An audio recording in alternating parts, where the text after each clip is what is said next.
Monday. Hope you all had a great weekend and are ready for a really good week. I'm Al Quartermont, joined by Stephen Maxwell, as per usual. Good morning, sir. How are you today? Good morning. How's it going?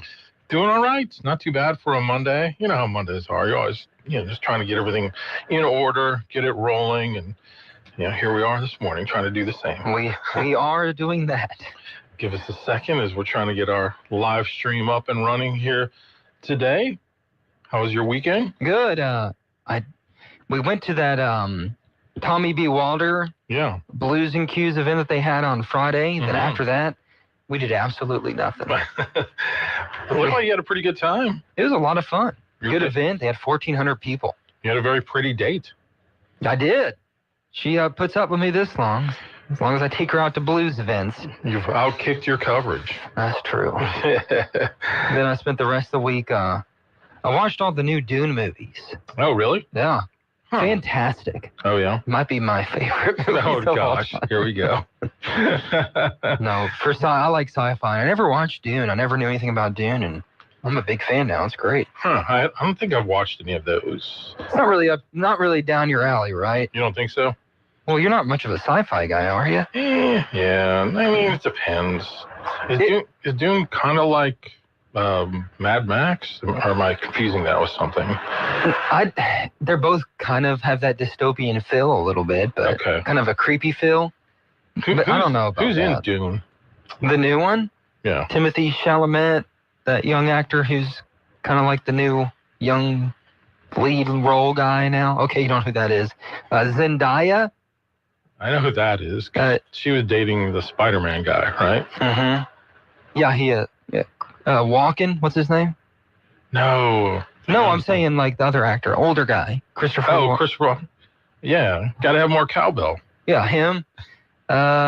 Jeff Bridges, I think his name is. So it's got a couple actors. Huh. It's fantastic. You enjoyed it?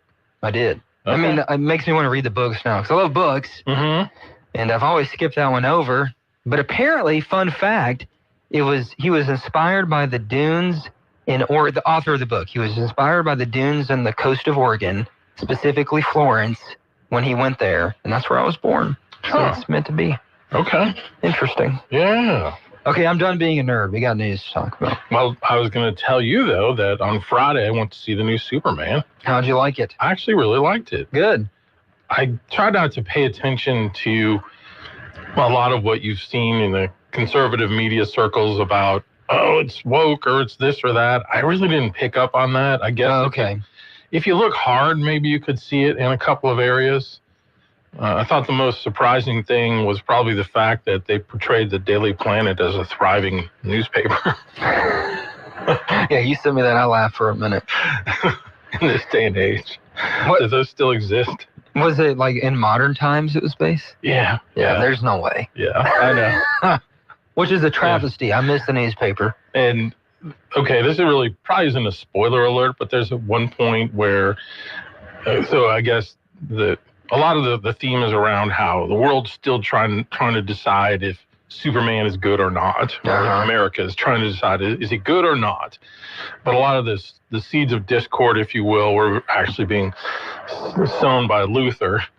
And a lot of it was through social media. But at one point you find out all the social media bots are basically monkeys that were trained to post negative stuff about Superman. And I thought that was a funny commentary. Oh, my gosh. It's a weird world we live in. Yeah, but it was good. I mean, kind of humanized Superman a little bit. Yeah, I thought the young actor that played him did a really good job. It was good. It was solid. I think your wife would like it, and you should take her to it. I will. I just have to find, you want to babysit? Sure. Yeah. Okay, deal. Yeah. What do you mean? Your parents will babysit at the drop of a hat. Yeah, I'll call them up. Mom! They'll be there in a heartbeat. Because they weren't around for her youngest years, so they're making up for lost time. Yeah, they're happy to be here. Not their fault, but kind of my fault for leaving. Well, no, that's just, you got to do what you do. You're building your career. Life. All leading you to this moment where you're now here in Central Louisiana. I'm with you. Exactly. Which is great. So, yeah. Hey, coming up on the show at 8:05, we'll be joined in the studio by Brian Saspiva. He is now a judge-elect, I guess we could say. Right? Yeah, that's what you would call him. Yeah, as the election qualifying for the upcoming election, which is in October, right? Was just this past week, and for the 9th Judicial District Court seat that is being vacated by Judge Patricia Cook. That's Division E. She's retiring, and so Brian Sospiva qualified. No one else did. So he's the automatic winner. So you've seen his campaign signs around town and all of that. He was getting ahead of the curve just in case, but no opponents. So he doesn't have to run a campaign. So that's kind of nice. It must be nice. And then he has that election coming up again. Like a year from now. Yeah. So generally, no one will run again if that's the case. You kind of just get it, but we'll see. Yeah. So we'll talk with him, find out what some of his plans are in terms of being a judge. So pretty cool. Long time assistant district attorney, a face that people have seen a lot. He's done a lot of work with different organizations and represented, like, I think, was he the counsel for the ball town hall, I believe? I think you're right. Yeah, I think so. And then after if he does win the next election, he has to run for another 6 years. 6-year term. So that's not too bad. That's like being in the Senate. Yeah. It's nice. Hey, have you heard our Louisiana Radio Network report? I believe that was from Friday. So the news was a little dated as they were talking about the MLB draft and potentially where an Ethan Fry would end up.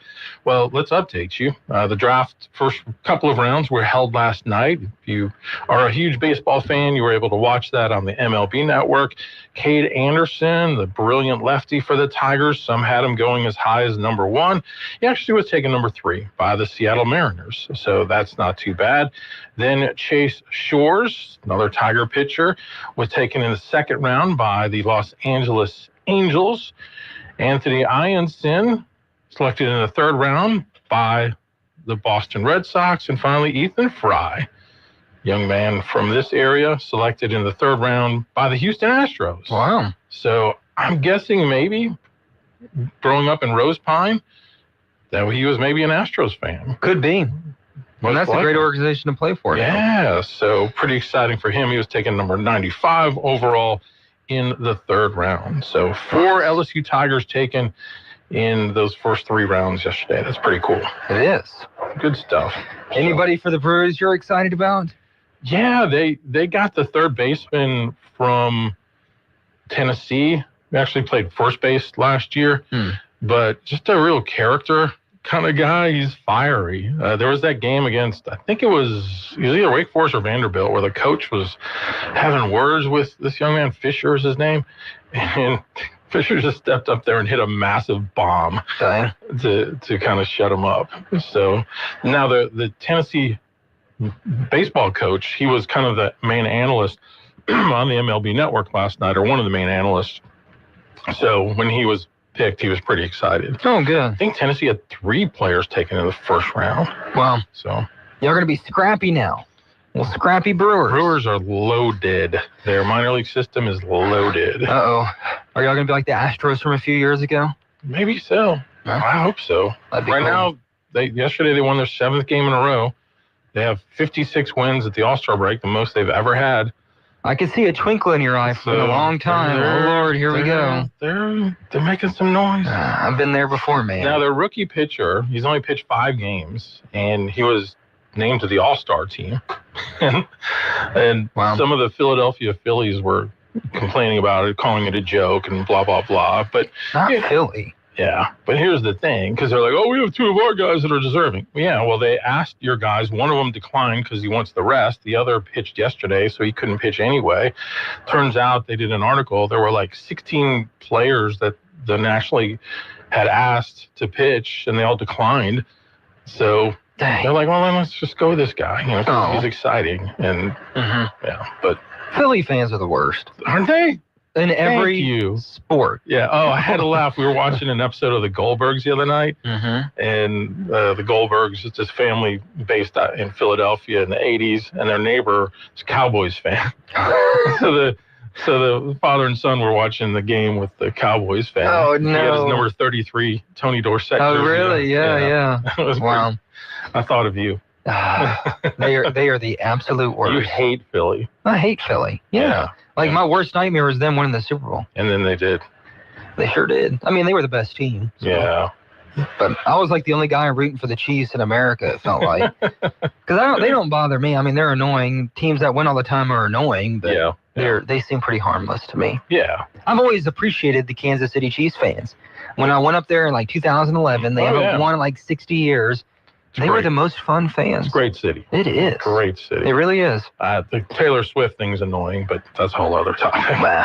All right. We've got a call coming in on the BOM Bank talk line already this morning. Let's go to that. Good morning. You're on Talkback. Hey, good morning. Thanks for taking my call. I was calling about that Epstein thing. It's really getting out of hand for President Trump. And I don't know if y'all listen to Peter Schweitzer. Do you know who he is? Yeah, I know who he is. I don't really listen to him. Yeah. He has a podcast he does once a week, and he brought out some really good points. I didn't realize this, but did you know Jeffrey Epstein was the money man that handled the money between Iran and the Contras during the Reagan administration? Really? I didn't know that. Yeah. That's where he began working for the CIA. And Schweitzer's of the opinion that this is a CIA thing. They've got to blow the doors open on the CIA, which I've felt all along. That organization has got to be exposed. We got to open up all the books, apply sunlight to everything and then rebuild it. But it's really getting out of hand. Bongino and Bondi got in a screaming match, and Bongino walked out. He's threatening to resign if she's not fired. Right. And so I don't see Trump firing her. So I don't know what's going to happen, but it's really out of hand. The young people, which were the biggest group that he had gains with in the last election, are really wanting some transparency here. And I think we have to have it. I don't see how we just sweep this under the rug. And I know he put out a big, long truth over the weekend, but it didn't make much sense. And I don't think it accomplished anything in allaying people's concerns about this. So anyways, Schweitzer's got a good take on it. If anyone wants to go to his website. Okay. Thanks. Y'all have a great day. All right. Thank you. You know, I was watching, do you know who Scott Adams is? He's he's the guy who created the Dilbert cartoon. Oh, okay. Yeah. Really, he does like his own daily kind of podcast that it's more video on YouTube, and he's been battling cancer. A lot of people, he thought he was going to be dead by now, but he started taking some kind of alternative treatment that is actually saving his life. Another story, but he talked about the Epstein story yesterday and made a point I really hadn't thought about, that he's like, totally in agreement with people that see it from this standpoint, that we deserve to know, that we should know, that the victims deserve to know. But he kind of made this argument that Trump now is in a position of commander-in-chief. And sometimes as commander-in-chief, you have to take a different strategy, because he said Trump knows everything, every facet of this now, whereas we don't. And he was kind of comparing it to the bombing of Iran, where he said, they'd take a couple weeks and then it was just a couple days and they did it, based on the information that they had. So what he's basically saying is that people need to just kind of chill out for a second, let them handle it, and see where it goes. I saw Colonel Allen West had a post as well, and he said, if you vote for Democrats in the midterms because Trump didn't release the Epstein files, well, Democrats had them for 4 years and didn't release them, you are absolutely, his word, retarded.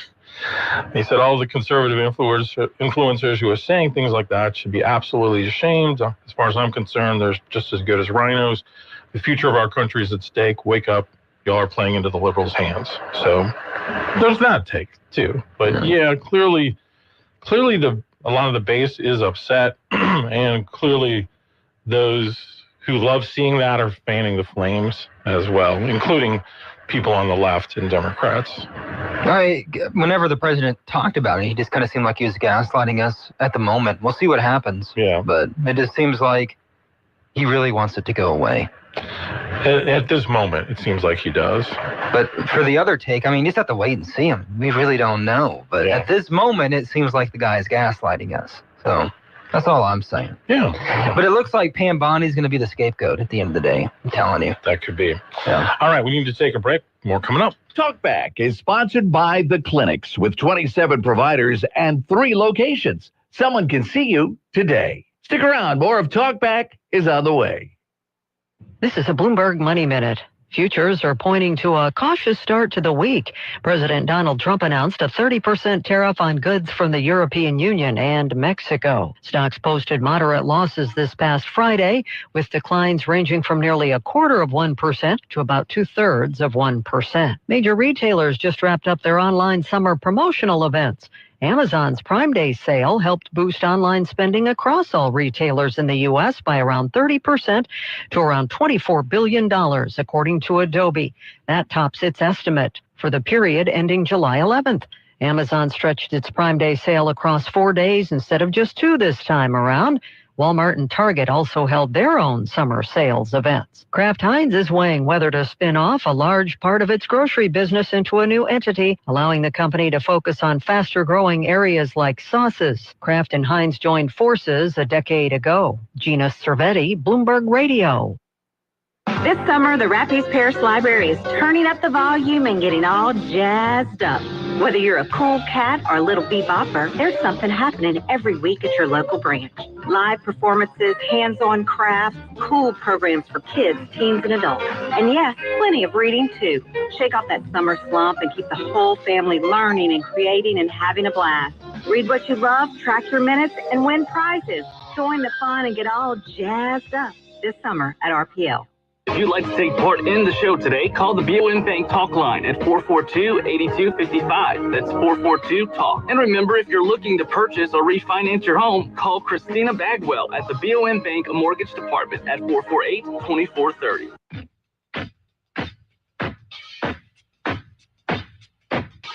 Talk back. To take part in the show, call 442-8255. That's 442-TALK. All right, Alan Stephen back with you here on this Monday morning on KSY. I'm glad you could be with us.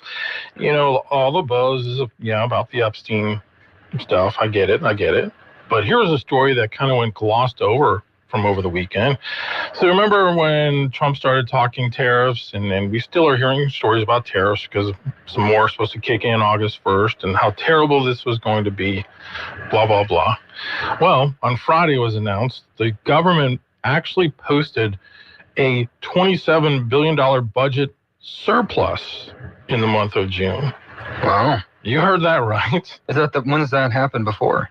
I think I'll have to do a little more digging. I thought the last time was like more than 4 years ago. But tariffs collected in June totaled $27 billion, marking it a 301% gain from June of last year. So far in 2025, tariffs have totaled $113 billion, up 86% year over year. So there's that. Yeah. I wonder what the spending is compared to other months. Just curious, but that seems like it's going the right direction there. Yeah. Okay, here's my thing, and maybe I'm just not as versed in the whole Epstein thing as I should be. But if there's more to the story and the president has something coming up later, why even announce that there is nothing a couple weeks ago? Why not just wait on that too? What would be the purpose of that? Is it like this chess match that we understand is what they're thinking, or can they just wait till they had something if he had something? Yeah. I mean, really it was just, I think it's been Bondi bumping her gums about it and then not able to deliver. That's what has people upset more than anything. And then, you're right. Trump's kind of being dismissive of it, which people are interpreting, as you said, gaslighting, because he ran on this issue as well. This was something that he talked about in his campaigns. So I get it. I understand why people are upset. But in this case, I wouldn't throw the baby out with the bathwater and be like, okay, then everything is horrible. Because, I mean, if you go back and look at the promises that he made as a candidate, by and large, the majority of his promises he's been keeping, if you really look at it. And if that's one that right now they're not, okay, I get it. But dealing with the illegal immigration issue, dealing with the economy, dealing with inflation, and all sorts of things like that, I don't know. So I mean, I get what you're saying, and like when it comes to other things he's talked about, and we see people on both sides of the aisle get outraged over some of his decisions whenever he's doing exactly what he said he was going to do. Like he campaigned on. Some of it's slower than I'm sure he wanted it to happen. Sure. But I mean, he's doing exactly what he Well, said he was and going to Tulsi do. Gabbard was, I guess they had a conference this weekend. What was it? CPAC, not CPAC, but it was one of the, maybe it was a Charlie Kirk event. It was, because Okay. they had Megyn Kelly there too. Yeah. Anyway, Tulsi Gabbard was giving a talk yesterday, and she basically, that was her message, is that they are dealing with so many layers of the swamp that are entrenched and that they're trying to work through right now, that she's just telling people to just, chill out a little and just let the process play out. So, but, people want things now. And part of that is their own fault. They kind of made it seem like things were coming now. Well, I'm trying to remember too. I don't know if you remember, but was there like a deadline they said they were going to do to release them? Because why did they come out and say they were going to release them? They didn't have anything if there was no like specific deadline. Am I missing something here? Right. No, I think that's fair. So That's all I'm curious about, because maybe they just, maybe they weren't expecting it to be like this. I don't know. Trump had the Truth Social post on Saturday, and I count on X, guy goes by the name of Clandestine. He says, here's the summary. Basically, everyone shut the bleep up and let me and my team do the job you hired us to do. There's more going on you don't understand, and I'm going to deliver. I didn't get shot in the face to have a bunch of whiny armchair quarterbacks tell me how to do my job. I mean, that's what they do too. So, yeah, no doubt. So, the president. Speaking of which, it was a year ago yesterday when the president was shot. Yeah, I remember that. Or as CNN termed it, loud bangs took place and the president fell down. Do you remember their headlines? I mean, it's tough. You just never know. We can't say he was shot at the moment because we didn't know for a while. Remember that? If he was actually shot. Right. Yeah. Right. People were. But I mean, some of those headlines were just. Yeah. One of them was, more about the shooter being killed. So, crazy stuff. All right. I remember that day very well. Yeah. So, all right, let's go to the phones again. Good morning. You're on Talkback. Tucker Carlson is alleging that Epstein was a Mossad agent. Yes, I did see that too. And Israel wanted to get prominent Americans in compromising positions so they use blackmail. I don't know what to think. Yeah. No, I did see that as well. And there may be some truth to that. I guess we don't really know. Well, in the big picture, I would rather they've overturned Biden's auto pen. Yeah. Did you see New York Times had a story yesterday where they basically reported that it was a staffer of Biden who did all the pardons in the last second. So I'd like to see Brennan and Comey and Fauci all in prison. That's what I would love to see, first of all. I don't think there's any question that their pardons are extremely suspect at this point. So I don't know if there can be anything done about it, but we'll see. Okay, thank you. Thank you. Appreciate it. Another call. Good morning. You're on Talkback. Yeah, but this came out of Trump's mouth himself. If he's thinking about taking a pardon for any of these illegals, they're finished. Can you hear? I can't hear you. You're breaking up. You're kind of breaking up. Well, like I said, if Trump is thinking about pardon for any of these illegals, then they're finished. Then they're what? It's breaking up. Finished. Yeah, maybe try to call back because we're not getting you. So must be a bad connection. Is he still? He's gone. Oh, okay. All right. Yeah. I mean, the Epstein thing is, we just may never know the real answer. I think they're hoping it blows over with time. But it's some of their own base that's upset about it. Yeah, it's going to keep it going, and legitimately so. And the media will fan the flames where they see, if there's a potential break or whatnot. The other big story over the weekend, too, the marijuana farm in California that was raided by ICE, and Gavin Newsom outraged at this. And we come to find out that they actually were using underage people, kids, who had been trafficked into the country. Wow. Not a lot of reporting on that. I saw someone possibly died from that, or I saw something this morning. One of the farmers fell.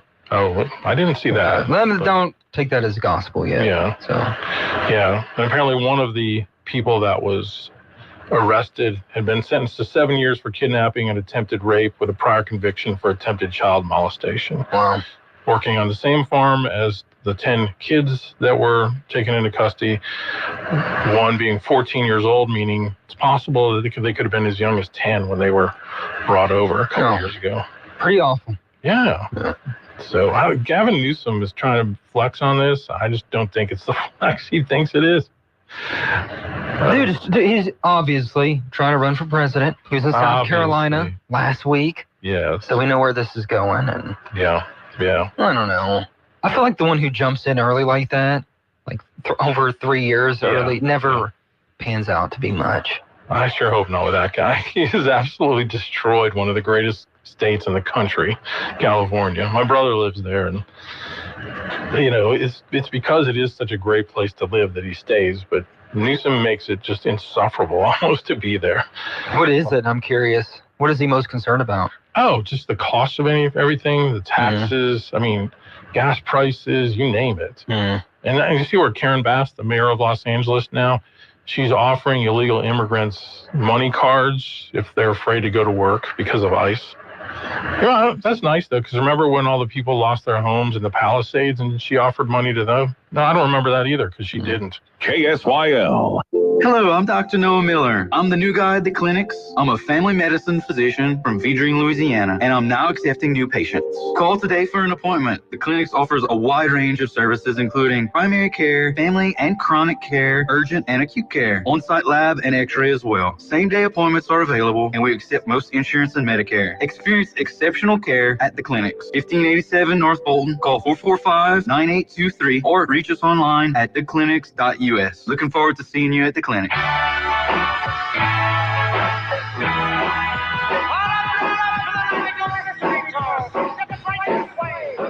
Talkback 970 AM, 104.9 FM, KSYL. All right, we're back. Quick break right there. 442-8255 on the BOM Bank talk line.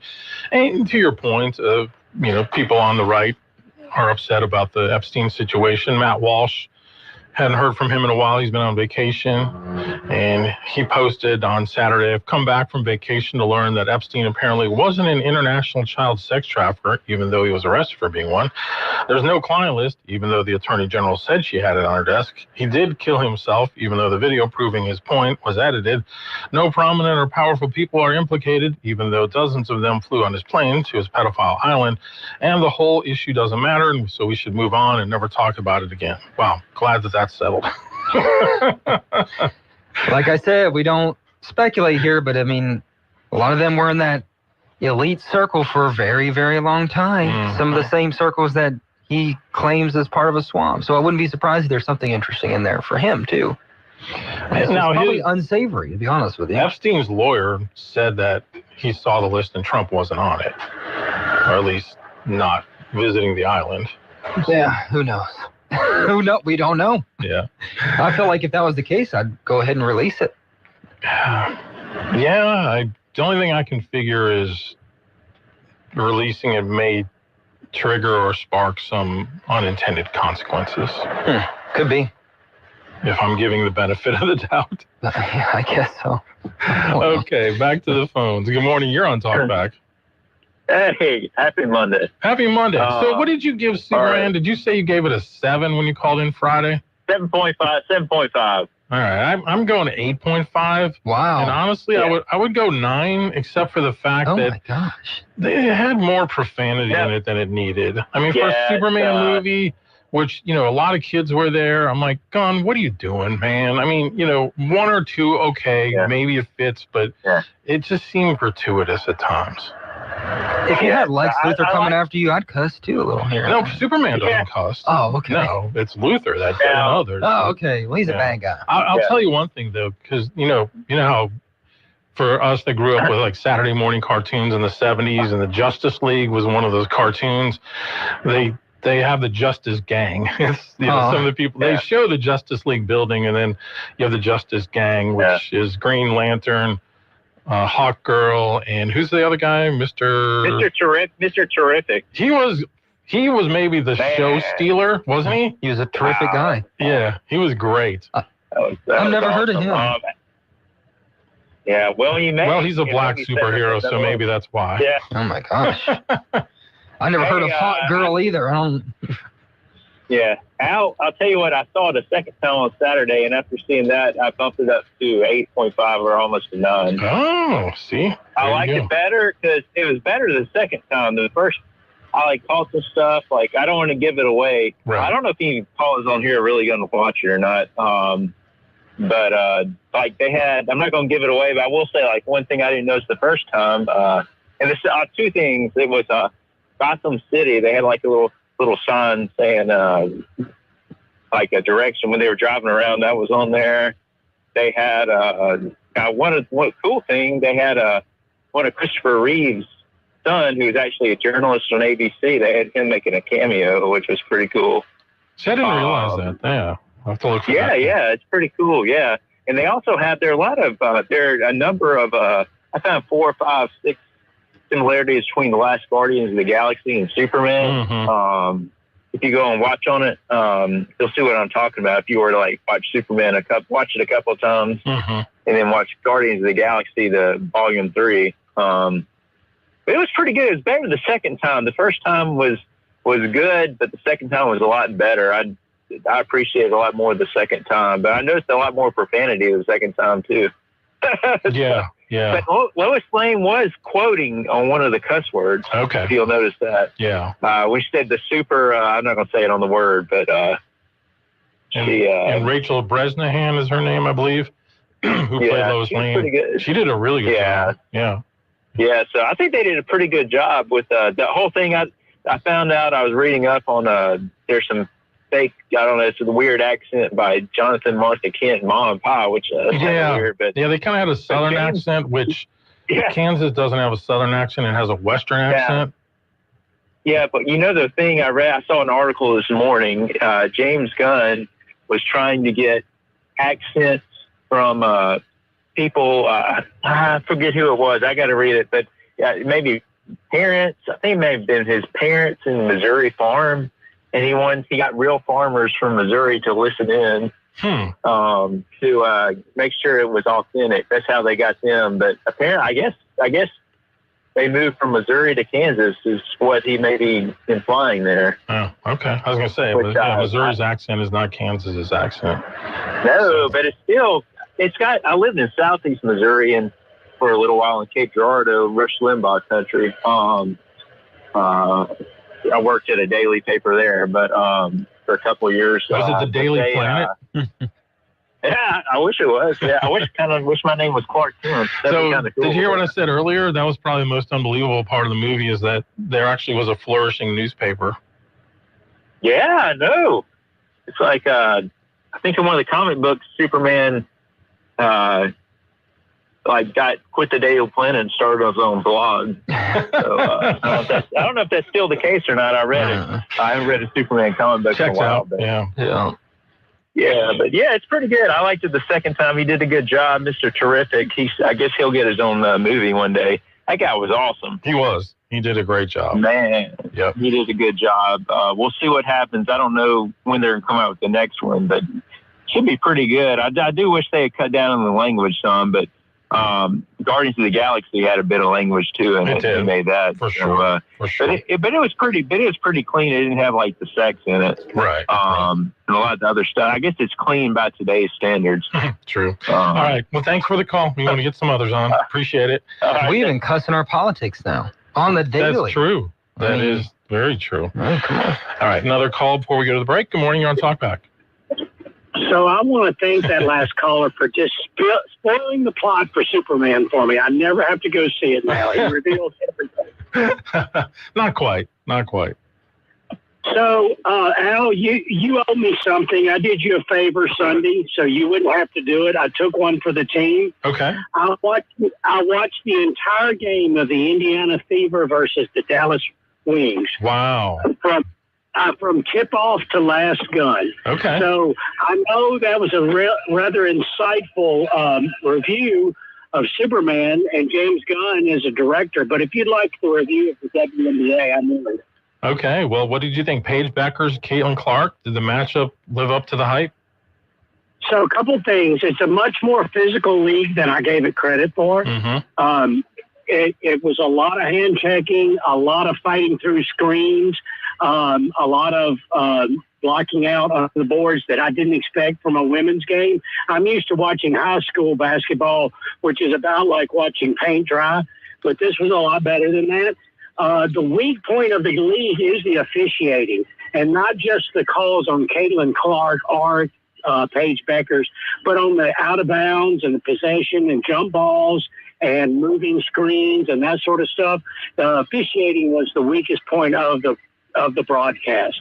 I think that Caitlin Clark, I mean, everybody talks about her slump, but she had 15 points, 13 assists, 5 rebounds, and 5 steals in about 25 minutes of playing time. So that's a pretty salty game. Yeah.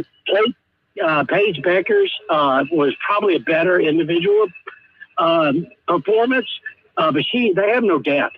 I will say this: Indiana has a lot more on their team than just Caitlin Clark. Right. They got Aaliyah Boston. They got Alexi Hall, Sophie Cunningham, who is a lot more athletic than I thought. I've seen her social media, and I thought she was just a pretty face. But she's a lot more athletic. Tremendous athlete. Yeah.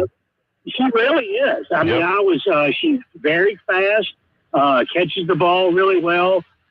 So I was surprised. Aaliyah Boston is a great low post player. Yep. That two-man game, the pick and roll with Caitlin Clark and Aaliyah Boston was really awesome.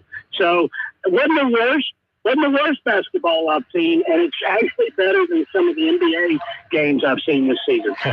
That's not saying much. The NBA this. Well, I mean, I don't set the standards. I just report on it. There you go.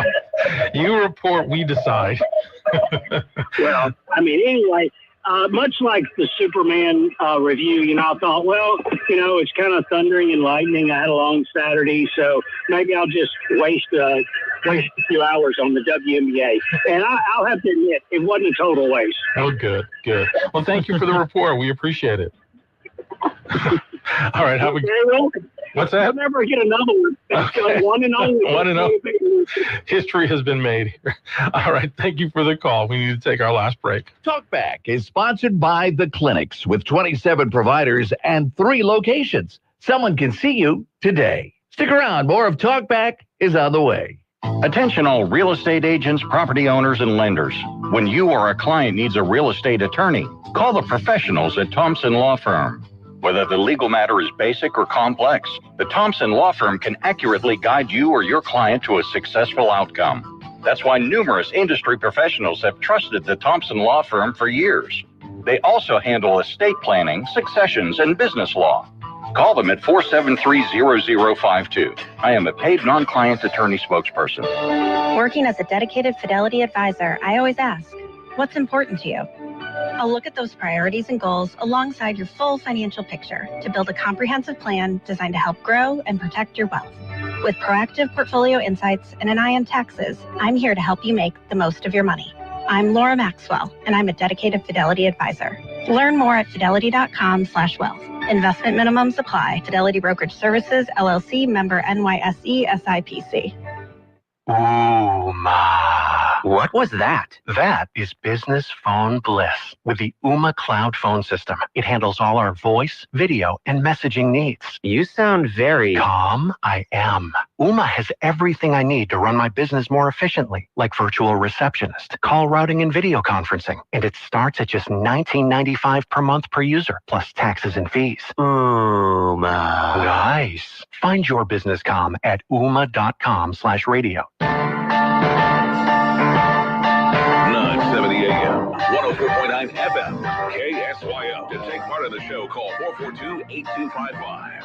That's 442-TALK-TALKBACK. Again, we want to remind you, coming up at 8:05, we'll be joined in the studio by Brian Saspiva. I guess, is he considered a judge-elect at this point? Yes, he is. Okay. Yep. Yeah. For the 9th Judicial District Court, Division E. That's the spot being vacated by Patricia Cook. So we look forward to speaking with Brian and getting his reaction and finding out what his plans are. Yep, he won the election and unopposed. He has to run again, though, in about a year or so, because it's a special election, so he'll run for that 6-year term again. Yeah. You know, sometimes we have a lot of fun on this show, and we can get a little tongue-in-cheeky at times, but yesterday was a serious day, not just because it was the 1-year anniversary of President Trump being shot, but also the death of Corey Comparator, who was the firefighter that was there with his family and lost his life that day. I saw an interview with his wife over the weekend. You can tell, like, her heart is still just crushed, and it was tough to watch that. Awful. Yeah, we're thinking of them, praying for them. And for those of you who are fans of John MacArthur, the pastor from California, who's had a long time radio and internet ministry, he apparently is in failing health right now with pneumonia. So oh, no. I didn't know that. Keep him in your thoughts and prayers. He's been struggling the last year or so, and he just went back in the hospital with pneumonia, and it sounds like it's not really good at this point. So, but what a lion he has been. To Talkback. We're back with more. Opinions expressed were those of the hosts and callers, and not necessarily those of Cenlaw Broadcasting. FM 104.9, AM 970, KSYL, and KRRV 100.3 HD3, Alexandria. It's 8 o'clock. This is CBS News on the Hour, sponsored by Progressive Insurance. I'm Deborah Rodriguez. Fire tore through an assisted living facility in Fall River, Massachusetts last night. My heart goes out to the families, those who were injured, and especially the 9 who lost their lives. Fire Chief Jeffrey Bacon says at least 30 people were injured. Many had to be carried out because they couldn't walk. When police and firefighters arrived on the scene, officials say some Gabriel House residents were hanging out of windows, begging to be saved. Rescuers broke down doors to enter the smoke-filled building about 20 miles southeast of Providence. Fall River Mayor Paul Coogan. Horrible. I mean, this is the kind of thing you don't want in the middle of July, Sunday night, and the city explodes around a tragedy like this. The cause of the fire is under investigation. Extreme heat and dry conditions are fueling fires burning out of control in 11 states in the West, one of them in the Grand Canyon National Park. CBS's Ian Lee reports from Tempe, Arizona. Roaring through the North Rim, the Dragon Bravo fire destroyed the historic Grand Canyon Lodge. Originally built in the 1920s, it was rebuilt in the 1930s after a fire. As Russia steps up airstrikes, President Trump is expected to announce new arms sales for Ukraine today. CBS's Weijia Jiang is at the White House. Returning to the White House last night, the president said he is very disappointed in the Russian leader, who he has accused of throwing a lot of, quote, BS when it comes to ending the war with Ukraine. Trump told reporters he plans to send Patriot missiles to Ukraine, which is President Volodymyr Zelensky has been pushing for. The president is facing increased backlash from supporters over the Justice Department's insistence there was no client list connected to the late convicted sex offender Jeffrey Epstein. CBS's Natalie Brand. President Trump over the weekend took to social media to defend AG Bondi, saying that she's doing a fantastic job. He even had her in his luxury box at the FIFA World Cup over the weekend in a sign that he is standing by her. But some in the MAGA movement have signaled that this issue is not going away. New numbers from the CDC show cancer deaths linked to obesity have tripled in the U.S. over the last 2 decades. CBS's Wendy Gillette. The study shows the increases in cancer deaths are particularly steep for women, older adults, Native Americans, and Black Americans. It evaluated more than 33,000 deaths from obesity-associated cancers. Midwestern states have the highest rates, northeastern ones the lowest. This is CBS News. Sponsored by Progressive Insurance. Get renter's insurance to protect the things that make your place a home, including coverage for theft or damage. Visit Progressive.com. ZipRecruiter is the place. ZipRecruiter is the place for talented teachers, savvy software developers, and master mixologists. ZipRecruiter is the place where you meet all these people and more. That's because ZipRecruiter is the place for job seekers who are looking for new opportunities. In fact, ZipRecruiter helps 10 million people with their job search every day, so you can find the right candidates right away. Try ZipRecruiter for free at ZipRecruiter.com/free. That's ZipRecruiter.com/free. Are you having trouble hearing? Hearing loss can devastate the quality of your life. Now, there's an affordable fix for you or your loved one. Rated the best hearing aids of 2025 by Forbes Health, Audion Hearing has the highest quality hearing aids at the lowest prices, starting at just $98 a pair. I actually like them better than my old $5,000 hearing aid. I could not believe how my hearing and life changed. Join over 1 million happy customers by going to audionhearing.com. That's AUDIEN hearing.com. Louisiana Radio Network, I'm Jeff Palermo. Time will tell if President Trump's one big beautiful bill, as he calls it, will be good for America. U.S. Senator John Kennedy took to the Senate floor this week to remind Americans this legislation will provide citizens with a tax break by extending the tax cuts approved by Congress in 2017. And frankly, everybody who voted against our bill voted to raise taxes on the American people in the amount of $4.3 trillion. That's just a fact. Democrats have expressed concerns about the cuts to health care and what it will mean for rural hospitals. Rustin Lloyd is a nurse who lives in Hammond and worries about the future of 2 rural hospitals in Tangipahoa Parish. If Hood and Lolly Kim close, that's going to create a bottleneck at North Oaks. That means longer wait times for everybody. That means more people waiting for care, more people waiting to get to the hospital, and more people dying. Senator Bill Cassidy points out that this budget bill sets up a $50 billion fund to help struggling rural hospitals. LRN. Put some fun in your future with Pleasure Pools. Right now, get a 16 by 32 in-ground pool for just $39,995. Financing available. Pleasure Pools has been building top-quality fiberglass, gunite, and vinyl pools across Louisiana and East Texas for over 30 years. Want more? Add a spa, waterfall, or custom feature, and we've got you covered for maintenance and remodeling too. Call 318-357-9000 or visit pleasurepoolsinc.com. Well, good Monday morning. Partly cloudy skies in store for us today with, again, that possibility of some afternoon showers and thunderstorms. Say about a 40% chance today. It's the time of the year, you know. Afternoon highs near 91. We'll see winds out of the southwest at about 5 to 10. Few clouds tonight down to 73, and then tomorrow things start to warm up. Along with that, the chance of rain going down. We'll see the highs tomorrow near 95. From the Cenla Broadcasting Weather Center, I'm Dave Grayson. Currently 73 degrees in Cenla. Talkback is sponsored by The Clinics. With 27 providers and 3 locations, someone can see you today.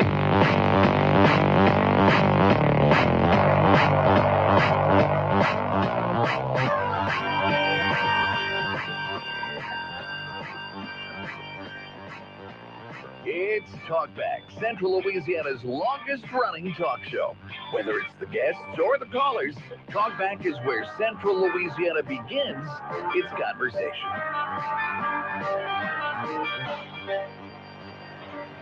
Hey, welcome back, everybody. It's hour number 2 of Talkback here on your Monday morning. I'm Al Quartermont. Stephen Maxwell is here as well. And we told you last week was qualifying for the upcoming election and an election to fill temporarily the seat for Division E of the 9th Judicial District Court before another election next year. Well, for that particular race, only one candidate qualified, and so he is the winner. And he is here with us this morning. Brian Cespiva is the newest, I guess you could say, 9th Judicial District Court Judge. Good morning, sir. How are you? Good morning. How are you? Al and Steve, thank you for having me. Absolutely. Well, first of all, congratulations in order. Thank you. I appreciate that. It was an interesting experience, to say the least. And you're not having to run a full campaign now, but you already were in campaign mode. I was in campaign mode. You know, we finally made the decision, my wife and I, after a lot of prayer from the community and talking with a lot of folks, we finally made the decision at the end of May, filed the paperwork. But we've been moving around the parish for months, just kind of getting a feel. And this is a big parish, Al. This is a really big parish. I put a sign out in the mayor's yard in Glenmore, for example, and then someone called from Big Island. It took an hour and 15 minutes to drive one end of the parish to the other. So it's a big parish, but there's some great people. Don't realize, you know, every time I picked a criminal jury, I would realize how many people I don't know from this parish, because most people are just living their lives, you know, working, taking care of their families and what have you. And we kind of get into that into that vacuum at the courthouse, and we don't realize that. So it was a pleasure to get to know everybody. Oh, that's awesome. You got to be excited though. No one ran against you. You don't have to continue the campaign. I'm excited, and if you'd have said that 3 months ago, I wouldn't have believed it. Really? But when I started calling around to attorneys, I've been doing this for 37 years, and when I started calling around, and Al and I were talking about this before we went on, I started talking to the lawyers, and you'd expect, some pushback because our profession is not, we fight a lot, obviously. Put a lot of people in Angola, and we get kind of testy in court, but everyone I spoke to, including those people that I've really gone to the mat with, were supportive. I didn't get the traditional, well, who else is running? I always got, we're with you. And that was a humbling experience. And running unopposed was humbling. So the legal community has been so supportive. Do you think that speaks to the way you did your job as you were an assistant district attorney? I hope so, Al. We go way back. I represented KLB for a couple of years while you were there. We were talking about that earlier when Les Goldman and Jack Frost and Bab Zimmerman were there. And those were the good old days, but not just as an assistant DA, but as a media lawyer. I represented several radio stations. I've done it all. I've done family law. I've done labor law. I've done corporate law. I've done personal injury and insurance defense. Was a special assistant attorney general under 4 different attorney generals, from Billy Gust all the way to Buddy Caldwell. So, and along the way, I think I've made some great connections, of course, representing a lot of the municipalities. Town of Ball, right? Town of Ball and the town of Glenmore. Okay. And the prosecutor in the city of Pineville. I was also previously, for a short time, the magistrate in Cheneyville and the city attorney in Cheneyville, and represent the municipal civil service board in Alexandria. So every town. But I tell you, one of the things that struck me going around this parish is there are pockets of people in the rural areas, and we would go speak with them at their neighborhood watch meetings and what have you, and they would be so receptive. They said, look, we kind of feel like we're forgotten in this little corner of the parish. For example, down close to Pitkin, like Plainview, Plainview, and those people were so nice, and they're like, man, nobody ever comes to see us. And I said, well, I'll keep coming. So, because as you said in your introduction, running again next year, hopefully we won't have any opposition, but I'll certainly be ready. This vacancy was created because Judge Patricia Cook, who has served, is it close to 20 years? 20 years. Yeah. It'll be 20 years in October. Okay. She's not leaving the bench until October, so I guess I'm judge-elect. Right. Even spoken with one of the Supreme Court justices who said, well, you can basically just kind of take it easy for a while, because I don't anticipate being sworn in until she leaves. So, a couple of months to... Yeah, so you'll fill her vacancy that's created by her retiring, and then her term was up again next year anyway, and so that's when you'll have to either run again or qualify again and not have an opponent, hopefully for you. Correct. That is correct, Al. And hopefully, traditionally the incumbent judges in the 9th JDC have enjoyed not having opposition when they run for re-election, and I pray and hope. But I'm going to keep on keeping on, even if I'm blessed enough to get a full term. I'm going to continue to move around the parish and talk to groups and do everything I can to help the community. And it's a 6-year term after that. Right. Yeah. It's a 6-year term after that. Just curious, you have a lot of experience in the legal realm. I've always heard family law is the craziest.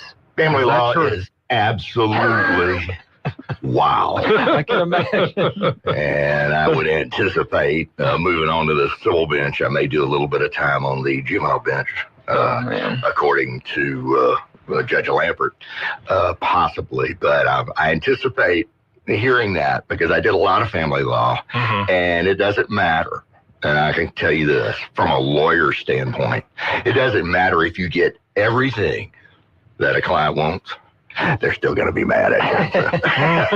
That's I've heard it was always really interesting. Because it's sort of that both sides are angry. Yeah, for sure. But hopefully we can.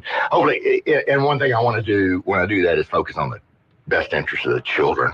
I think sometimes that gets lost, but I think a judge needs to just focus on those children if there are children involved, and tune out the noise from both parties.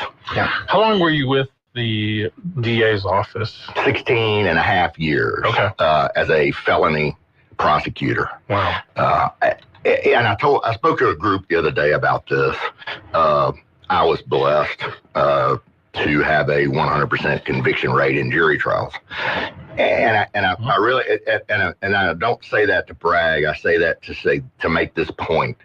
In the DA's office, 80 to 90% of the people that we saw just needed a hand. You know, a lot of people with drug addictions, alcohol addictions, that drives most crime. Yeah. And I could sort of sort that out, I think, because I'm 61 years old and I've seen it all. But the people who really, there are some people who really deserve to be in Angola. And I think I would attribute my success there more being able to select those that were truly guilty. If I had any doubt of someone's guilt, I didn't bring them to trial. The people I brought to trial, I had no doubt were guilty of the crimes, and some people just don't need to be in society. Yeah. It's as simple as that. So hopefully I can bring that philosophy in. But you got to recognize those people that also need help.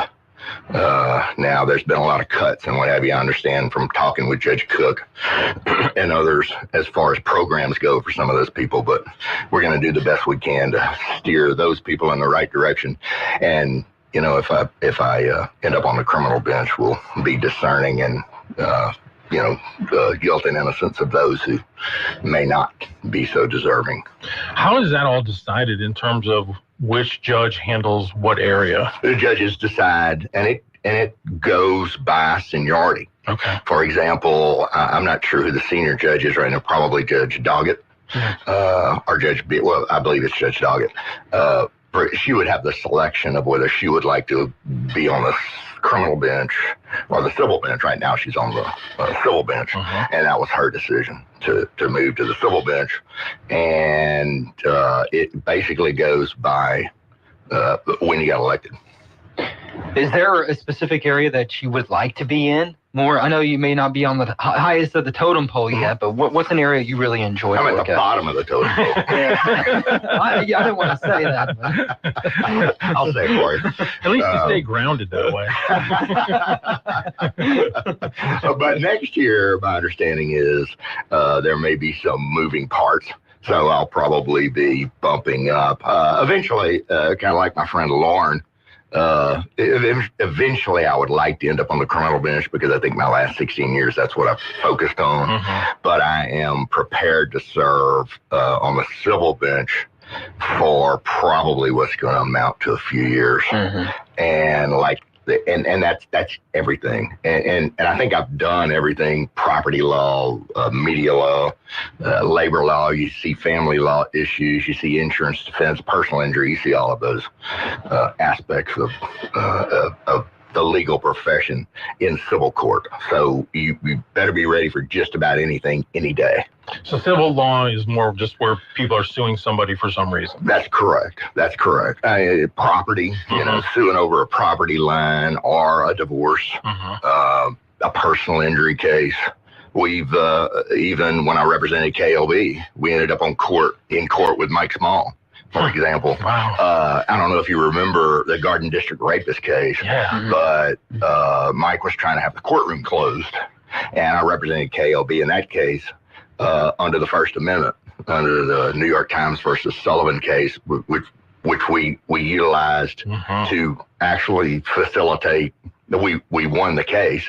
KLB did, and we were able to keep the doors of the courtroom open, which facilitated, by the way, a plea in that case. So interesting. It was an interesting case. I thought if we were talking before we went on, representing KOB for those few years that I did was one of my favorite things because it was never a dull moment. Media law. Media law is interesting, right? Probably the most annoying customers, too. They're the most demanding. I mean, do you know Babs Zimmerman? I know, She was pretty demanding. But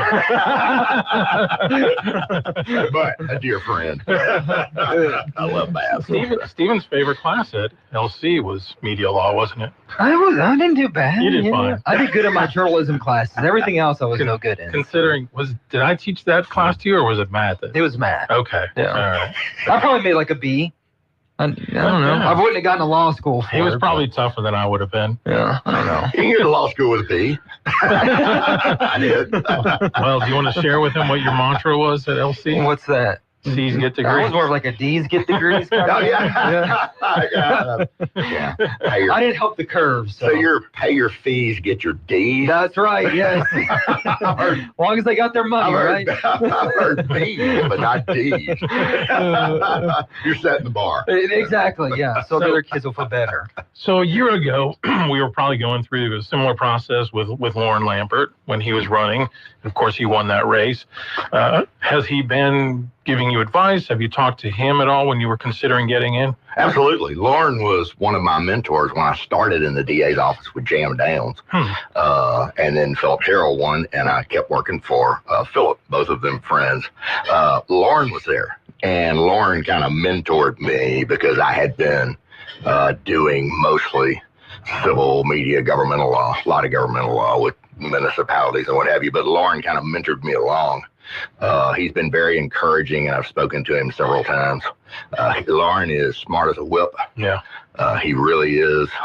And I'm hoping that when I get up there, I'll still be able to, maybe he can mentor me in the judicial role that I'm about to start off with. Well, I mean, and I'm not just saying this because you're here, but when I look at you, when I look at Lauren, the addition of both of you to the bench the last couple of years, I mean, to me, that's really good for our parish. Thank you. I appreciate that, Al. It means a lot coming from you because I know you've been here in this parish, in this community for a while, like me and Stephen. And thank God we have Stephen back. Oh, well, thank you. Yeah. Well, I think the two of you both have the right motivations about what you're doing, and I appreciate that. I'm just hoping at the end, kind of the twilight of my career, I've been doing this for 37 years. When I started adding up the years, that I got kind of shocked. Because it's kind of a recent revelation. I'm like, wait a minute. Let me go from 89 to 26. I'm like, oh my, that's 37 years I've been doing this stuff. But I'm hoping that with that experience, I can help the people of Rapides. And Lauren has the same motivation. He wants to help everyone and just kind of lend our qualifications and our experience to the people of the Ninth Shady City. I have a couple more questions. I know Steve does as well. We need to take a break. Can you hang one more segment with us? Oh, absolutely. All right, we'll be right back. Again, Brian Saspiva, Judge-elect in Rapides Parish. Talkback is sponsored by The Clinics with 27 providers and 3 locations. Someone can see you today. Stick around. More of Talkback is on the way. Storms, tornadoes, power outages. It's the season. So get prepared. Get storm ready with Southern Air. Get a free estimate on a generator, the right generator for your home and family, plus 0% financing for 60 months with approved credit. Let Southern Air help you take the worry out of hurricane season. Take action now. Visit southernairnow.com and let us bear it. Or give us a call at 318-777-5555. Keep the lights on with Southern Air. All of us have that one friend who can just light up the room with a smile. And sadly, how many of us are just a little bit envious of that friend? Well, here's the good news. The folks over at Today's Dental in Pineville can deliver that beautiful beaming smile. Over the years, hundreds of hopeful patients have visited and been completely satisfied. They've made getting dental implants an amazingly simple, low-anxiety procedure, one that's affordable for anyone's budget. The staff at Today's Dental go out of their way to make you feel comfortable with calming in-office IV sedation that's administered by a highly skilled, certified nurse anesthetist. And their multiple finance options make the entire procedure truly affordable. Isn't it your turn to light up that room? Give Today's Dental a call at 448-4540. It's a general dental facility on Highway 28 East in Pineville, owned by Dr. Jonas Gauthier. That's 448-4540. Hello, Louisiana Problem Gamblers Helpline. How can I help you? Hi, I think I need help for my gambling. I'm losing everything that's important to me because of it. Gambling help is available. If you or someone you know are struggling with gambling, there's free help and support for you. Call 877-770-STOP or chat online at helpforgambling.org. Take the first step toward recovery today. If you'd like to take part in the show today, call the BOM Bank Talk line at 442-8255. That's 442-TALK. And remember, if you're looking to purchase or refinance your home, call Christina Bagwell at the BOM Bank Mortgage Department at 448-2430. 970 AM, 104.9 FM, KSYO. Now back to Talk Back. And we are back on Talk Back on your Monday. Alan Steve with you. Brian Saspiva, our guest. He is the newest judge for the 9th Judicial District Court. Will be filling the seat being vacated by Judge Patricia Cook for Division E coming up around October. So right, that is correct. I believe, and don't quote me, but I believe she's departing the bench on October 15th. So when you retired from the district attorney's office, was it with this in view, or was it you were planning to retire around that time anyway? It was with this in view. Okay. It was, because I would have maintained my position at the DA's office because I loved it. I mean, I love, like we talked about earlier, Phil Terrell was real good with us insofar as allowing us our own discretion on each file. And I was doing murders and rapes and what have you, and I had to, we get the file and we look at it and we determine whether, to send it back to the agency or to prosecute it and what have you. It's a lot of discretion. It's a little bit stressful because you've got to decide, whether we have enough to go to court or not. And you have to make some really tough decisions, but you need somebody in those roles that can make those decisions. That's why Lauren was so good, because he had that knack for being able to decipher whether that person needed to go to Angola or whether that person needed rehab and what have you. But, for the more serious offenses, obviously, if they're guilty, they need to do some jail time. That was my opinion. Of course, now, with the judicial rules, can't take any position on any issue per se, which is it's tough because, of course, everybody has their own opinions. But sometimes it's a good thing not to have to take a position on something. No, you're right, for sure. What are some? I know you were talking about programs that may not be in place now. I don't know if you can say this because you're going to be a judge. Do you think there should be some more programs to help prevent recidivism? Sure. Money is the problem, though. One of the problems with the legislature is they're not allocating enough resources to that. And a lot of people, we have great private services here, but a lot of people can't afford that. I would say 95% of the people we deal with can't afford to go into a private rehab facility. So, the difficulty is the resources. I know they just finally got some money to rehab and to increase the bed space at Renaissance, which is great, but been asking for that for years and years and years, and it finally happened. But money is tight in Baton Rouge and it's tight in Rapides Parish. I know through my municipalities how expensive everything's gotten.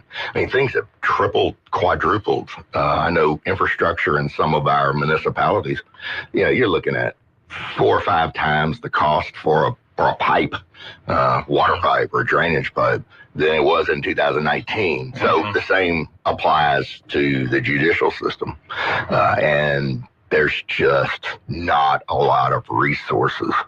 It's a tough job in Baton Rouge. They have to decide, the legislatures have to decide where to allocate. And sometimes the court system on the rehab side is left out. So. We've seen a lot of younger crime in recent years a lot of violent crime. When we look at a lot of the shootings that happened in the city of Alexandria, it's always kind of in that same age group, 16 to 24-ish seems to be the case. You've obviously dealt with it on your end at the district attorney's office. What do you see from the bench that you guys can do to address that issue? It's disheartening how, because the crime situation, not just in Alexandria, but in every big city. Alexandria is trying and doing the best they can to address it. But the criminals are more sophisticated, and I've learned this through my years with the DA's office. They're more sophisticated than we think. They know if they hand that gun, and you say 16, I was seeing 12 and 13 in the last 2 years. They know if they hand that gun to a 13-year-old and they give them $20, to go shoot somebody. And I don't know, it starts obviously in the home. The home structure has, for whatever reason, just completely disintegrated. And it starts in the home. These kids, a lot of them just know video games. And they think there's a reset button after they shoot somebody, and there's not. They come in and sometimes you just have to deal with them as adults. That is, one of the jobs, obviously, of the juvenile judge. Lauren is uniquely qualified to make that decision, but it's a societal issue, and we can right now. I've always felt like at the DA's office I was keeping my thumb in the dam because it's such a huge problem, and it's in every major city, even small cities. Jonesville, Faraday, Opelousas actually surpassed Alexandria in one of the crime rankings as the most dangerous city, and it's everywhere. But it starts in the home, and until we have some structure in the home, we're going to continue to have to deal with it the best we can. But I'm telling you, we're losing the kids when they're young, and it's got to be an answer. I've spoken with several people in Alexandria, from preachers to counselors and what have you. One of the preachers told me, he was about my age the other day. He said, these kids, they're not listening to us anymore because they're not, they used to be auntie, grandma, or maybe mother or father would bring them to church. And from what he told me, he said, we're not seeing the kids in the church anymore. So they don't, when I go to them, they don't even know me anymore. Said we've almost got to find someone who they look up to. And he said, look, they don't look up to us anymore because they don't know us. So it starts in the home. I know a lot of grandmas. I know a lot of aunts. I know a lot of family members trying to raise kids. It's very difficult to hold down a couple of jobs. It's just tough. And the kids are being influenced more by kids on the street than they are at home. So it's not just here, it's everywhere. Well, I'm up against another break. We keep you a little while longer? Sure. Okay. Well, enjoying the conversation. We'll be right back. Thank you. Talkback is sponsored by The Clinics with 27 providers and 3 locations. Someone can see you today. Stick around. More of Talkback is on the way. This is a Bloomberg Money Minute. NVIDIA's CEO says the U.S. government does not need to be concerned that the Chinese military will use his company's products to improve their capabilities. CEO Jensen Huang addressed the largest concern Washington has cited in placing increasing restrictions on U.S. technology exports to China. He told CNN that the Chinese military will avoid using U.S. tech because of the risks associated with doing so. Huang and his peers have lost out on billions of dollars of revenue under tougher and tougher rules designed to shut off China from access to the most powerful AI capabilities. Stock futures point to a lower open for Wall Street this morning. Over the weekend, President Donald Trump declared a 30% tariff rate for the European Union and Mexico effective August 1st. The president has ramped up trade measures, promising that more tariffs are coming to everyone from Canada to Brazil to Algeria, and inviting trading partners to negotiate further. Gina Cervetti, Bloomberg Radio.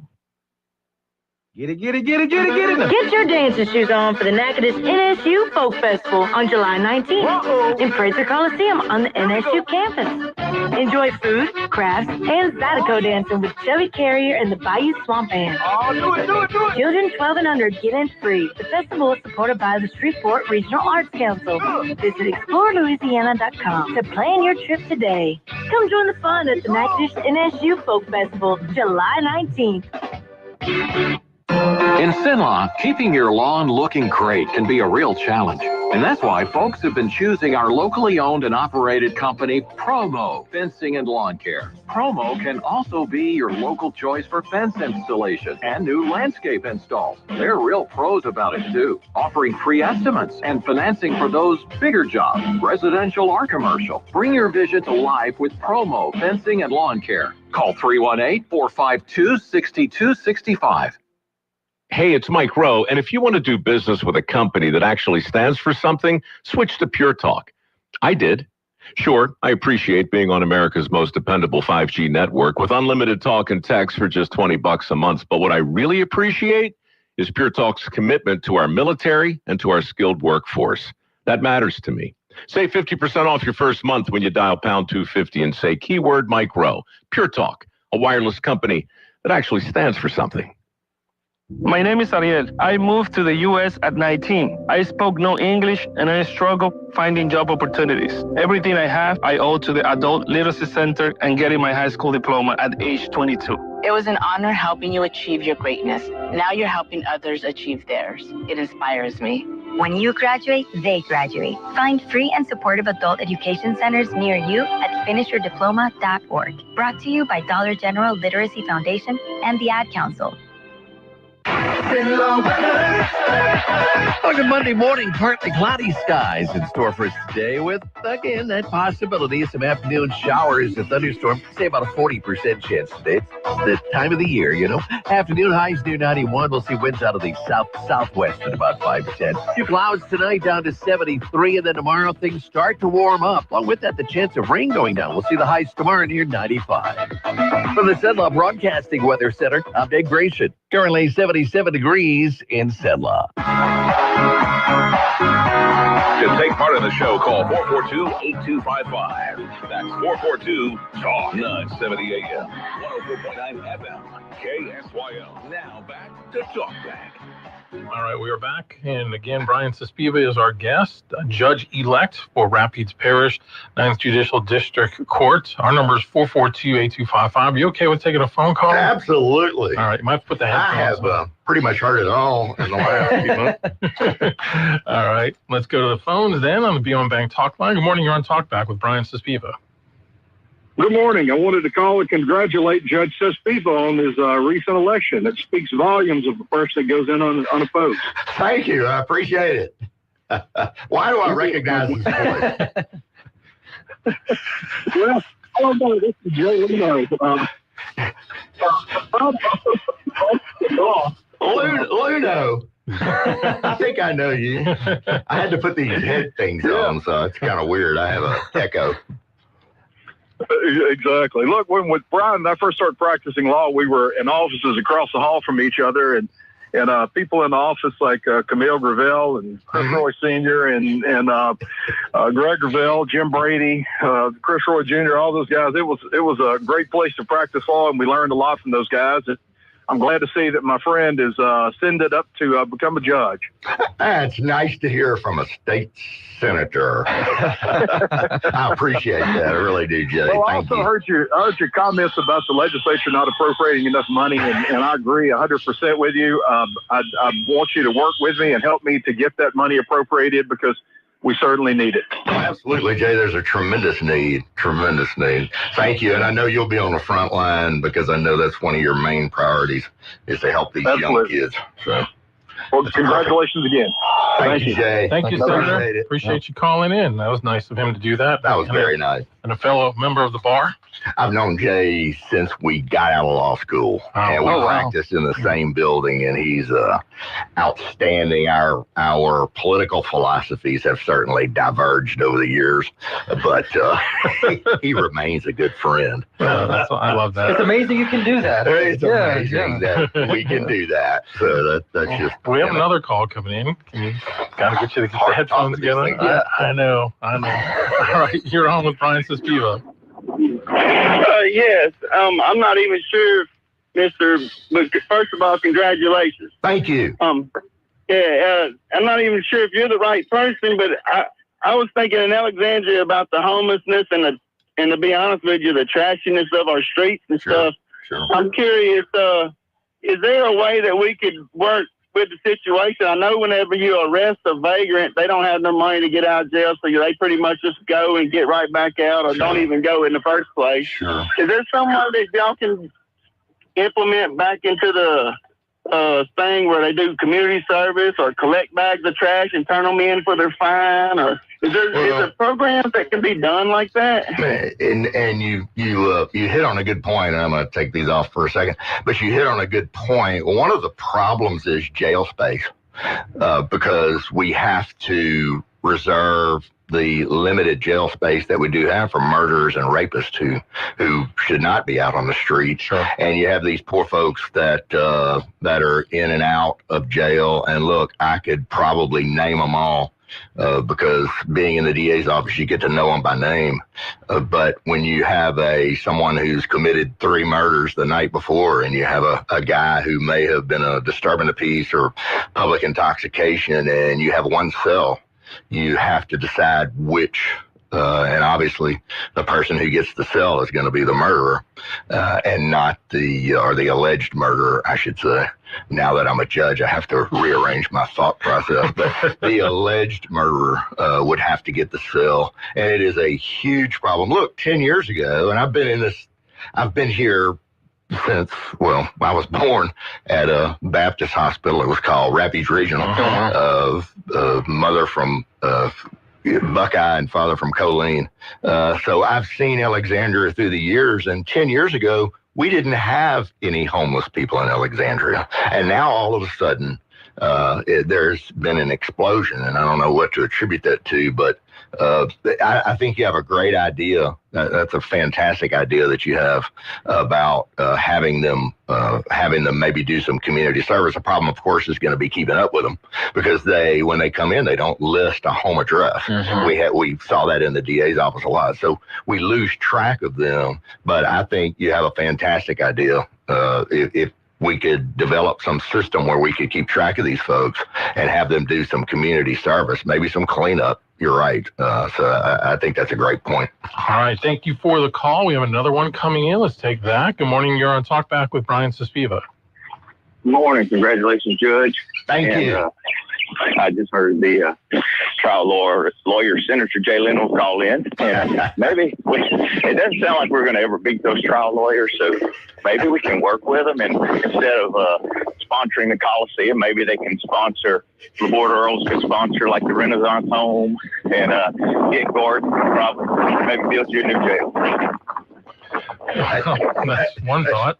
And I'm gonna take my microphone. I'm not used to talking with the headphones on, but I heard your statement. Obviously, as a judge, I am bound not to take any position one way or the other on defense versus trial lawyers, but I can tell you this much. I've done both. I started as a personal injury lawyer, and then I have done insurance defense. I work with Mike Johnson on some of his insurance defense cases. He's a good friend of mine and a defense lawyer, and also a legislator. And absolutely, I would always encourage somebody who's got a few extra dollars to put it back into the system and do some good. But I appreciate that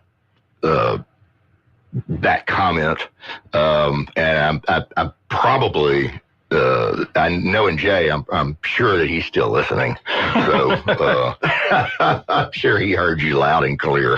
But we welcome private or public funding to help these kids. They help these kids that need it. Yeah, and in fairness to Jay, I mean, he's put a lot of his time and effort into the Renaissance home through the years. He did. Jay was one of the primary movers in the Renaissance, in the Renaissance funding. So Jay is focused on that. But the debate goes on down in Baton Rouge. It will rage on. Look, one of the things as a judge, my philosophy is a bit conservative. And one thing as a judge I will not do is try to impose my philosophy on anybody. As a judge, I'm elected to interpret the law, not create law. And I know that's a raging debate in this country right now about judges that are activists. I'm a constitutionalist, and I will interpret the law as it is given to me, with a with a bit of a conservative ideology. Appreciate that. Another break. We'll come back with more with Brian Saspiva. We're having too much fun. I can't get used. Talkback is sponsored by The Clinics with 27 providers and 3 locations. Someone can see you today. Stick around. More of Talkback is on the way. The Clinics welcome Dr. Noah Miller, family medicine physician, to our team. Dr. Miller from Vadrine, Louisiana, is now accepting new patients. Call today to schedule your appointment. The Clinics offers a wide range of services, including primary care, family and chronic care, urgent and acute care with on-site lab and x-ray. Same-day appointments are available, and we accept most insurance and Medicare. Experience exceptional care at the Clinics, 1587 North Bolton. Call 445-9823 or look us up online at theclinics.us. Success is about momentum. For over 20 years, Kinetics has been moving businesses forward with cutting-edge IT, cybersecurity, and marketing solutions while keeping them secure, innovative, and competitive. We power progress with next-gen business technology and marketing solutions designed to keep your business ahead of the competition. Need seamless IT, a bold new brand, a strategy built for what's next? Don't get left behind. Move forward with Kinetics. Visit kbisp.com and take the next step today. Now back to Talk Back, 970 AM, 104.9 FM, KSYO. All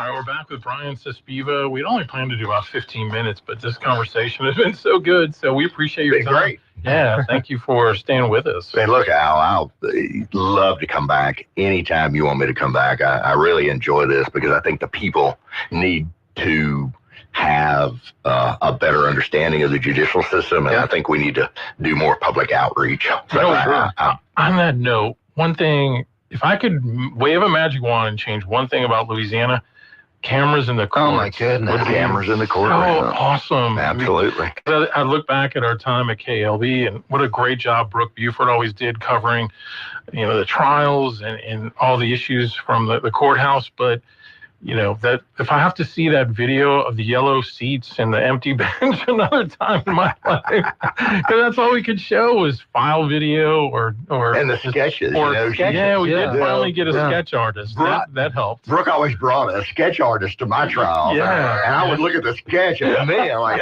that doesn't look anything like she hated you that day, and so she just awful. That's something I've never understood. Is like we can't have cameras, but we're gonna have someone just interpret what they saw and then draw it. And again, I've never understood that. Maybe that's something we need to look at. Go back to 1964, New York Times versus Sullivan. Yep. And I'm an old media guy, so you're going to have an advocate as far as openness. I don't believe in anything going on without full access. A lot of states do have it, and I just feel like for people, if they could see some of the things that go on, it would help them understand more. And I think some of the concerns are outdated too now compared to what it used to be. Yeah, have a much better understanding. I think people, and I see it. People are scared to death sometimes when they come into court because they don't know what to expect. Yeah. And even some police officers, if they could see more court, they would be more comfortable testifying because as a DA, of course, I represented law enforcement. And, sometimes even a professional witness like a police officer would be a little bit intimidated because there's no exposure unless and nobody's going to go down there and just sit and watch. Right. You're busy raising your family and working, and you just don't have time to do that. But you're right. If there was better access, I think it would help. Kind of going back to that case where I represented KLB, where we actually opened the courtroom to cameras. Oh. In that particular the Garden District rapist case, we won that case. KLB did, and much to the chagrin of, I think, both the DA and Mike Small, but we were able to open the courtroom to cameras. Really? And the case got resolved before we were able to actually access the case. But that's when I represented KLB, and I wanted the TV cameras to be able to be situated in the courtroom. And really? It was not appealed. Was that the 80s? Or 90s? It was the 90s. Okay. And it was not appealed. So, there's no case law on it other than just the ruling. And I don't recall who the judge was, but the ruling from the district court. I know in federal court, you can, like the federal district court, you can have the cameras in there. Is that right? Yeah. I don't know. It's usually like a pool camera. Right. I got you. Which was nice. I mean, look, that's something that we can probably talk about once I get sworn in, something we can talk about, I'm sure. Sounds good. Brooke only liked it because she didn't have to bring cameras. She didn't have to carry one around. Yeah. So she always wanted to cover court. Oh, yes. Yeah, we always had to step outside to do an interview. Yes. I remember. Brooke was great. Yeah, she Brooke was. would sit there for days. Yes, she loved it. Jury selection. I always told her she really should have gone to law school. She would be a great lawyer. Yeah, she loved it. Yeah. She loved that She investigation. probably knows more about the law than most lawyers know. She also had a lot of sources. I still don't know who all they were in the courthouse. But I know. She knew things I didn't know. So I would call her and ask her what was going on. Amazing. We have another call coming in for you. If you can pop those headphones on. Good morning. You're on Talkback with Brian Suspiva. Steve and Big Al. It says, Steve, this is Cornelius White. Boy, I wish Bird was still alive. He would really like to see you become a judge there. I appreciate that, Cornelius. How have you been? Not too well, but nothing about me. I want to make a quick announcement, Big Al and Steve. We got a big veterans meeting today at the Martin Luther King Library from 5 to 8. All veterans are welcome to come. It's on Broadway, Martin Luther King Library in front of Peabody. I want to tell a story about Brian and his wife. Every time I go to the North Raccoon Fitness Alliance, your wife always shakes my hand and says, welcome and everything. So I wanted to tell that about her. You, Brian, I met you really when, remember Richard V. Burns and Dimitri? Absolutely. I used to meet you in the office because they were representing me for my case with the federal government. But you've always respectful to me, and Bird really loved you and everything. I just want to say you'd be a stand-up judge. So God bless you, Brian. Thank you, Cornelius, and thank you for the kind words about Cindy. She's good to everybody, including me, even when I don't deserve it sometimes. So. Yeah, I was going to actually get to that with you. I mean, behind every man is a great woman, and certainly you have one in Cindy. I married way above my grade. She always tells me that about you. Yeah, she probably says the opposite, but she's fantastic. And you talk about giving back to the community, and I admire her, her heart for service. Yeah. She does the Narbia now over there with Mike Johnson, and there's a lot to put together, and she does it, without compensation or anything else, just because she loves the she runs community. the show there now. She runs the show. That's cool. Yeah, she runs the show now. And, I don't want to say that. I don't want Mike getting mad at me, but Mike is very busy.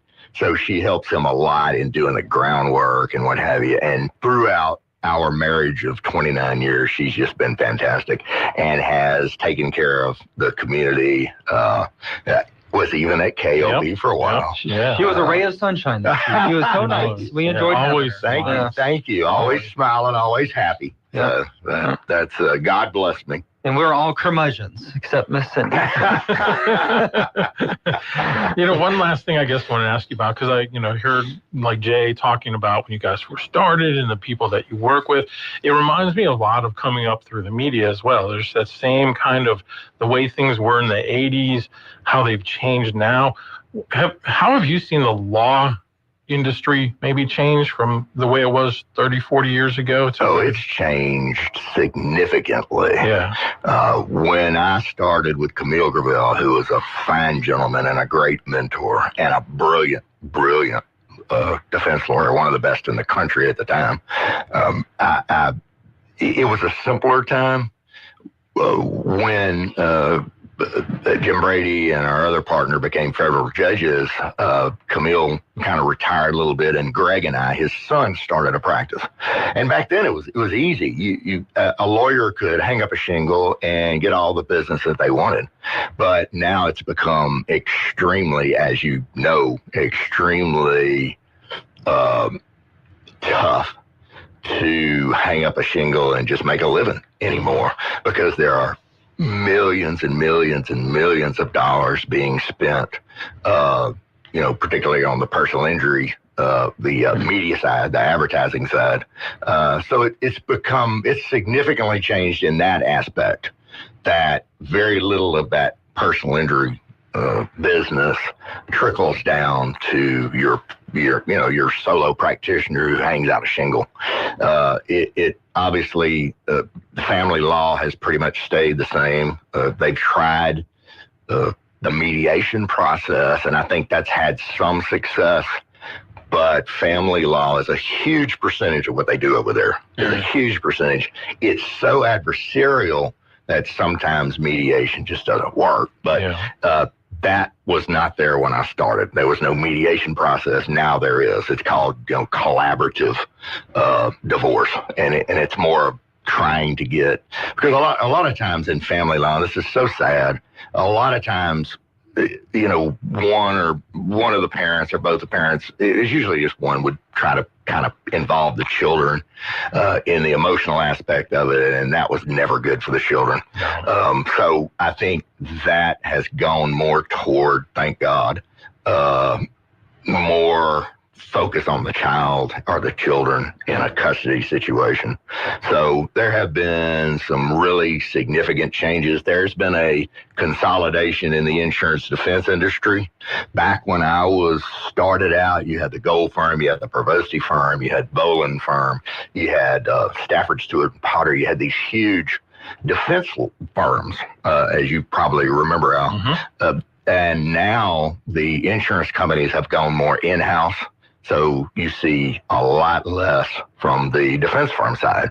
So that's been a huge change too. I mean, obviously everything's evolved, but probably the single biggest thing is the personal injury side of it, where it has been now focused in just a few firms, whereas back in the day, anybody could hang up a shingle and make a living. It's a little tougher now. You got to have the advertising budget, which in some cases is in the millions. That's true. So we see that. Definitely. So there have been some significant changes along the way. Well, Brian, we really enjoyed this. It's been an awesome conversation with you. Again, congratulations on winning the election. Thank you. One of the easiest elections you'll ever win. More than 100%. I guess you could say that. That's right. The last person who, I think maybe the only person who went in unopposed on an open seat was Judge Yeager, who was a good friend of mine. And we were talking a little bit about Judge Yeager earlier. He's a fantastic, colorful guy. That's colorful as well. Yes, sir. All right. Following his electoral foot.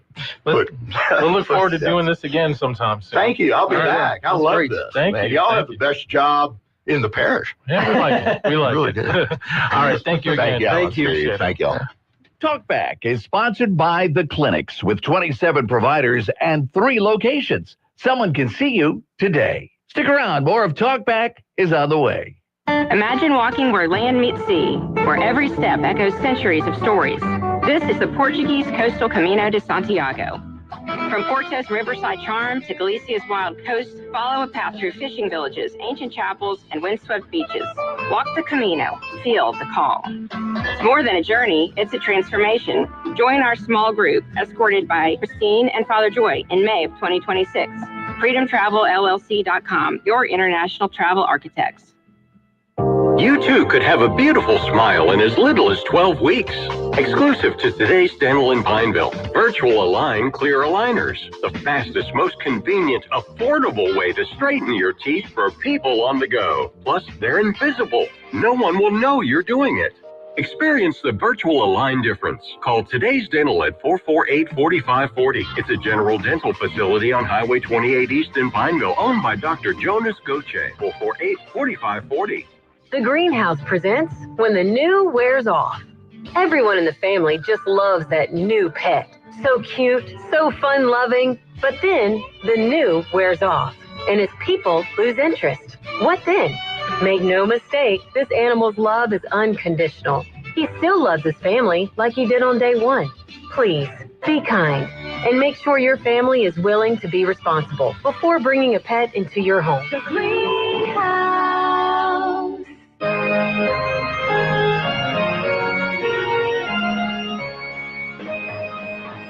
970 AM, 104.9 FM, KSYO. To take part in the show, call 442-8255. That's 442-TALK. Talk back.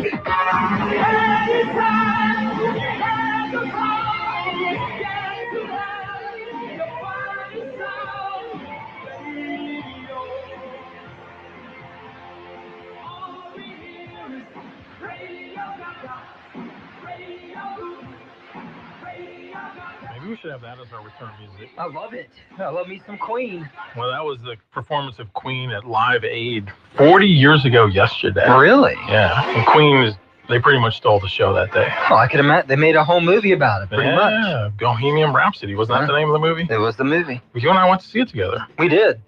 And then you started listening to Queen records. Like I love Queen forever. You did before. Yeah, you did before. Yeah. But that was a good movie. It was solid. And an amazing performance by Freddie Mercury. He's the man. All right, great show today. Again, thank you to Brian Suspiva for coming in. We really enjoyed the conversation with him. Tomorrow will be Stephen and Nathan, and Matt Ritchie will be back with you guys tomorrow. Oh, I got tons of questions for him. Oh, yeah. All Update right. on the Olive Garden. That's right. Freddy's in Pineville. Freddy's in Pineville. So more things in Pineville. We'll see. Thanks, everyone. Have a great Monday.